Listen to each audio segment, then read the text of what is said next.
Growing up in Southern California, I used to eat a lot of Mexican food, and my favorite part of the entire meal was always the chips and salsa that would come out beforehand. Oh, and don't forget the guacamole. How could you forget the guacamole?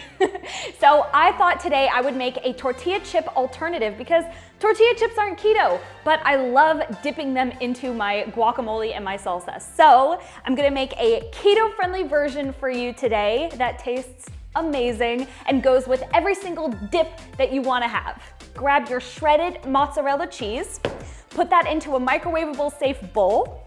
Grab your cream cheese. I'm just using it cubed. I guess you don't technically have to cube it, but you can. Now we're gonna throw this in the microwave for about 30 seconds. Take it out, give it a good stir, then throw it back into the microwave for another 30 seconds. Take it out again, and if it's completely melted, then you're good to go. If it's not, then just keep repeating the process until it is. All right, that is completely melted. I'm going to give it one last stir through. Make sure it is all combined. You don't want any clumpy bits in this. Okay, now we're just gonna let that sit for a couple minutes just to cool down so it's not super hot. Then we're gonna take this egg and crack it in there. Then very quickly, we're going to mix it all around. You don't want this egg to be sitting on your hot melted cheese because then it's gonna turn into scrambled eggs. Not so tasty.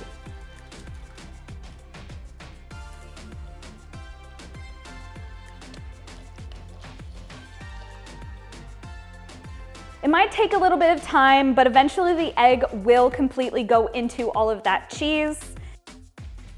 Grab a whisk because we are going to mix together our dry ingredients, starting with our almond flour, followed by our garlic powder and our salt. You're just gonna put that all in there. Now we're gonna whisk it all together.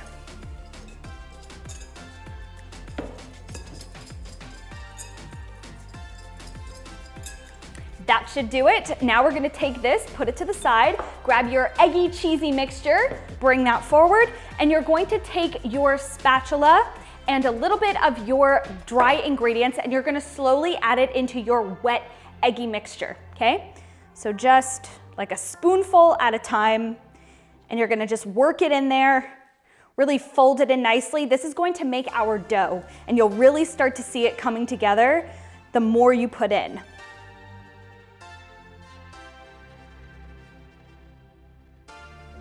All right, so it's starting to get pretty hard to use the spatula, mixing it all through, so I'm just gonna move to my hands.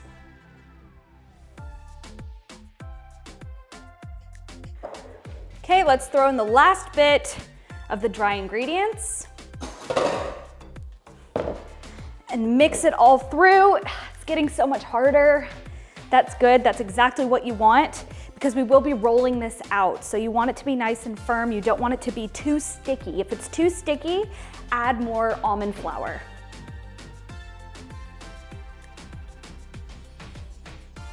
All right, looking good to me.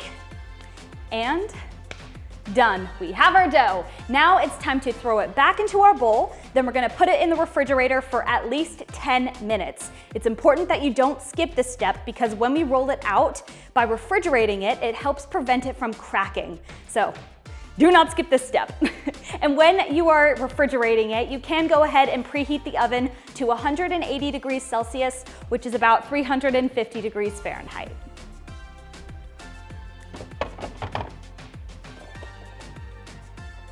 Okay, I've taken my dough out of the refrigerator and I've laid out some parchment paper on the countertop. It's just a lot cleaner this way. You can do it directly on a clean surface, but like I said, it's cleaner this way. So go ahead and take another piece of parchment paper, slap it on top, give it a little press down, then grab your rolling pin, and you're just going to work it. So it's kind of a square-ish or rectangular-ish kind of shape. I know you can't get it perfect, but just try.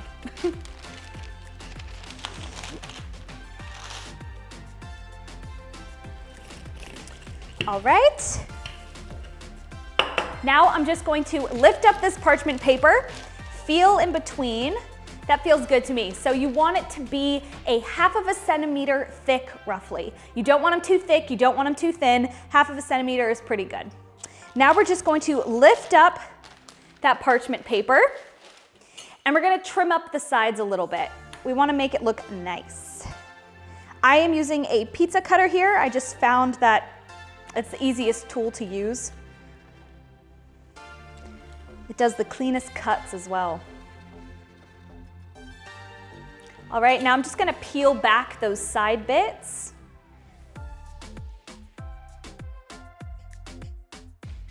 You don't wanna throw away these side pieces, just throw them into a bowl, put them in your bowl, and put them back in the refrigerator as we are cutting out these ones. Then you're gonna take that out, roll it again, and just repeat the process. Then you have more chips. So I'm going to do my best to cut these into triangles.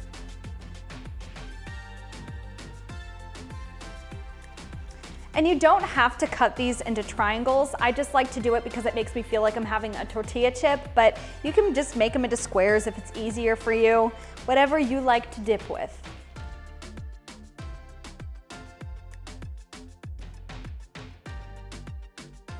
We are almost there. So now we are going to add some toppings. This is totally optional. I just like it for the flavor. I'm gonna take some Parmesan cheese and just sprinkle it on top of each one. All right, and last but not least, some flaky sea salt just to top it off. We did put salt in this dough, but I like a little extra. All right, I'm just gonna pat that all in there now. All right, done. Now you're going to throw them in the oven for 6 minutes. Then you're going to turn off the oven and let them sit in there. Yeah. You heard me right, we are drying these puppies out. So you don't want to take them out of the oven straight away and start enjoying them. They won't taste as good. You gotta leave them in there for the oven to cool completely, and then you'll be good to go. However, you do want to make sure that they're not too golden brown on the edges when you do check them at the 6-minute mark, because if they are, you'll wanna take them out for about 10 minutes, let that oven cool down a little bit, and then you're gonna throw them back in. Trust me, it works. All right, let's go do that now.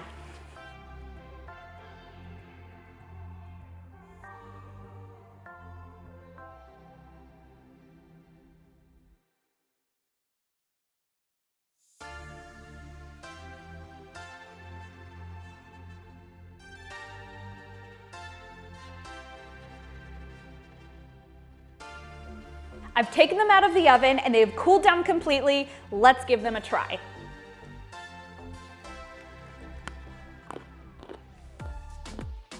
Oh my goodness, they are so crispy. Absolutely delicious. Let's try them with some salsa.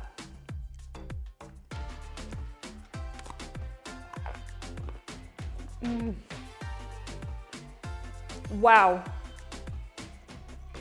These chips are perfect for dips. This is a recipe that you definitely need to try. Anyway, I really hope you enjoyed this recipe as much as I do. Please remember to like this video, comment on this video if you have any future video suggestions for me, and subscribe to my channel if you want to see more videos just like this one. Anyway, I hope you have a great day. See you later.